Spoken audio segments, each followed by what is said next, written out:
শ্ৰী হিমন্ত বিশ্ব শৰ্মা,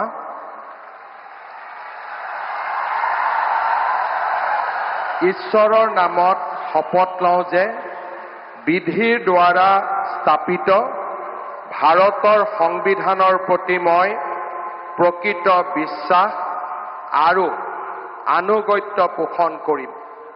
মই ভাৰতৰ সাৰ্বভৌমত্ব আৰু অখণ্ডতা অক্ষুণ্ণ ৰাখিম।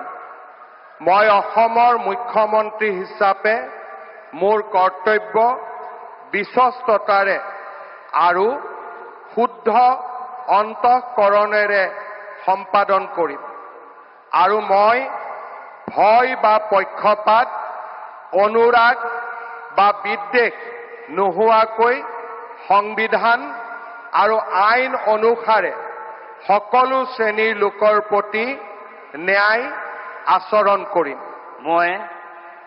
মই শ্ৰী হিমন্ত বিশ্ব শৰ্মা ঈশ্বৰৰ নামত শপত লওঁ যে মই অসমৰ মুখ্যমন্ত্ৰী হিচাপে মোৰ কৰ্তব্যৰ যথাযথ সম্পাদনৰ বাবে আৱশ্যক হোৱাৰ বাহিৰে মই এনে বিষয় যি অসমৰ মুখ্যমন্ত্ৰী হিচাপে মোৰ বিবেচনাৰ বাবে অনা হ'ব বা মোৰ জ্ঞাত হ'ব, তেনে বিষয় মই কোনো ব্যক্তি বা ব্যক্তিসকলৰ ওচৰত প্ৰত্যক্ষ বা পৰোক্ষভাৱে অৱগত বা প্ৰকাশ নকৰিম।